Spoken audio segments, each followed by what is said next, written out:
Hey guys, and welcome. Today I want to dedicate the video to introducing a new feature we have invented pretty much for Popometer.io, which is dedicated to helping you coach yourself better, faster, and easier.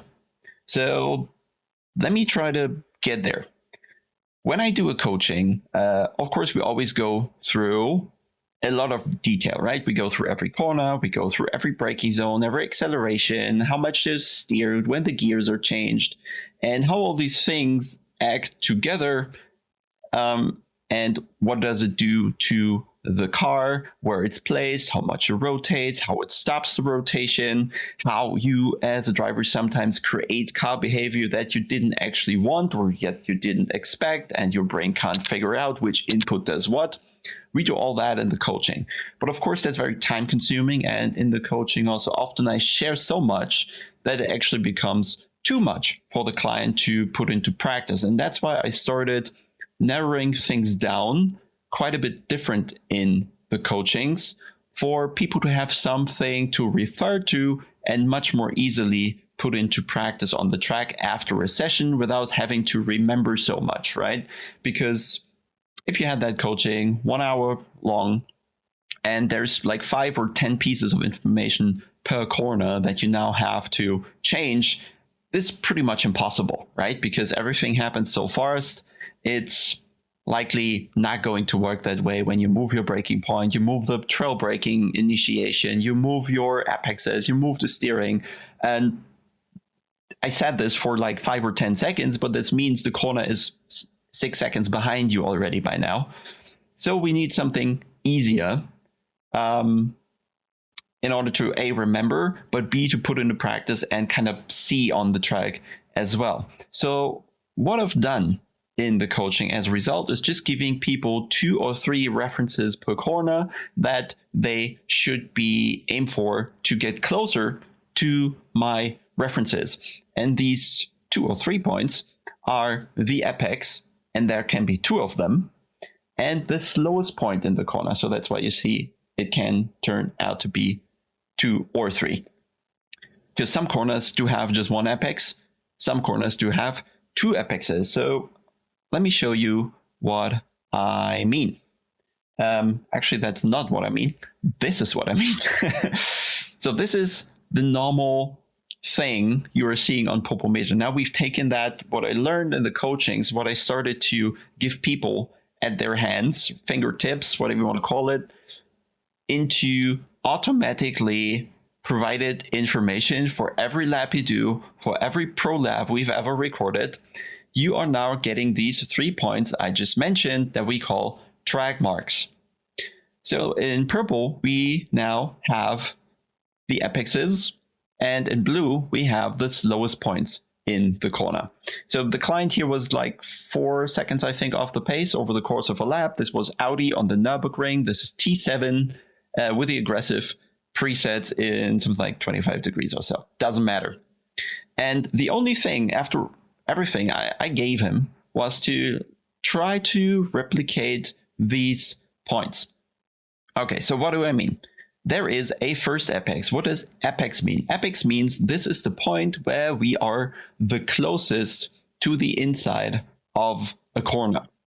Then we have a slowest point in the corner, which means where we stop decelerating, where we stop rolling, where we stop braking, which also means from there, the speed increases again. This means we need throttle. And more importantly, we need enough throttle. Here, the dotted line shows that we need enough throttle for the car to actually start accelerating, because there are many ways in ACC. If you look at the solid line here, the speed is actually decreasing when there's 40-50% throttle applied, because you're kind of only stopping the engine brake from not slowing the car down further. So the important thing here is enough throttle to accelerate. And then there is a second apex later in that corner that is also a target. Now, if we bring back the marks of the client here, you'll see the first apex is missing. So he was never really close to the inside there, kind of missed that apex. There could be various reasons, but we don't want to look into the inputs here too much. Of course, they matter, they play a role, but We just want to find a way, how does he get the car to clip that first apex here? And the second information that lies in that is the car is tight once, but this is not where it's the slowest, okay? So when you're going for the inside here in that corner, there is still plenty of time to go to reach the slowest point in the corner. And we can actually measure that. This is something like 2,420 meters on the track, and the apex is more like 2,455 meters or something. So there's still a good 20-30 meters of slowing down the car after hitting the first apex until you really want to be the slowest in the corner. And you could say this is also pretty much the middle of the corner, slightly before that. It will differ depending on car temperature, skill of the driver, but also just differ between every lap, right? The importance is that this patterns remains the same. So a first apex, a widest, slowest point in the corner, and then we come back to a second apex later on in the corner as an ideal way. And if we bring back up the marks of the client, you can see first apex was missed. The slowest point in the corner is coming a bit too early. And then there's still 2/3 of the corner left to kind of accelerate through. And that is something the car just cannot do. You're asking it to accelerate, you're asking it to corner, and that often leads to the car also coming to the second apex much too early. And then there is a lot of corner left where you can't really put the power down, and it takes forever for the corner to end. And then you lose a lot of speed and lap time onto the straight here and for the entirety of the straight. So the target here of the client would need to be, let's clip that first apex there, right? So sooner or later, you notice when the braking point is already very similar, which you can see here, there isn't really a difference.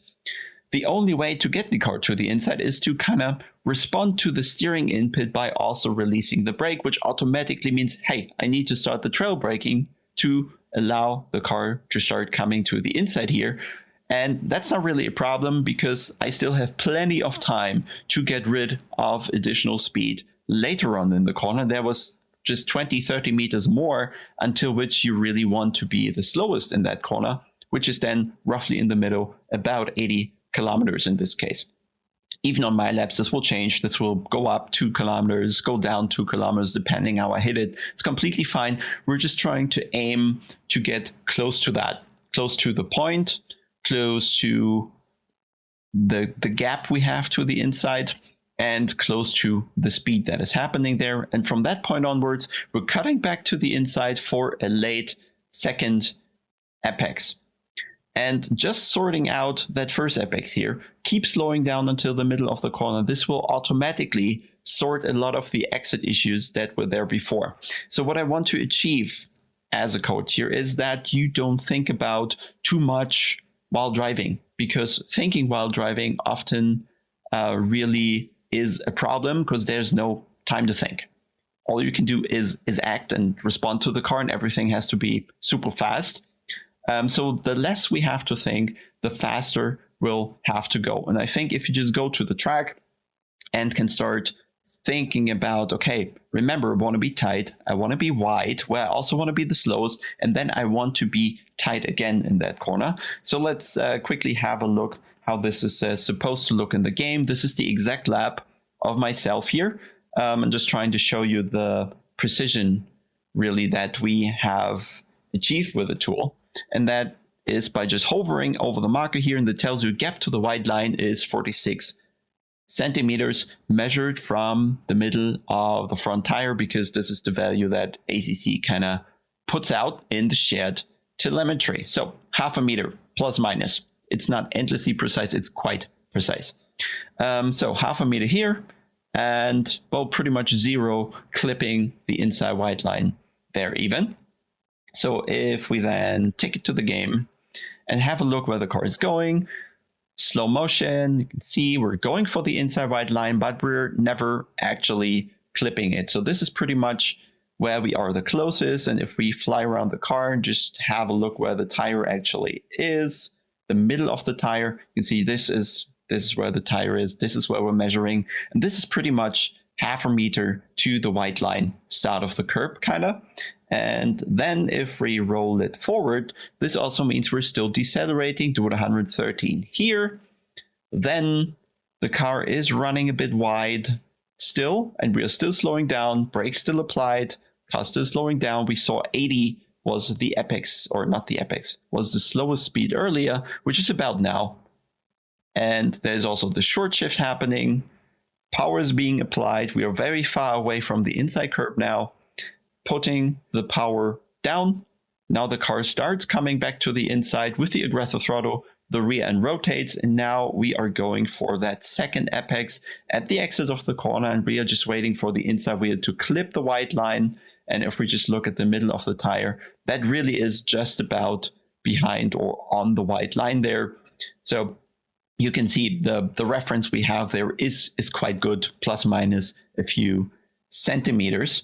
And that hopefully allows you to extract your information from the telemetry much quicker for like the big chunks of lap time that you are still missing, and don't actually have to go into all the detail, don't have to watch hours of the telemetry. You just take these points, the apex, the slowest point, and potentially if it's a long corner, there's going to be a second apex, and you only work towards these when driving. And I really do hope that this is having as much impact for you as it is having for a lot of people I am coaching.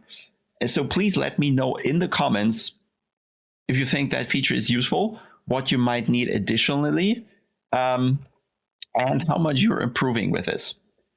This is a subscription feature on popometer.io. So if you don't have one yet, maybe it's about time to get it. Comes with a lot of discounts for the data packs or the bundles that we now have for various cars. My by now maybe famous Porsche bundle, but there's also Aston, Ferrari, Lambo, Mercedes by UOL, I think other cars too, and if they're not there yet, they're certainly coming. So make sure to check it out and let me know, and then we'll see you very soon. Bye.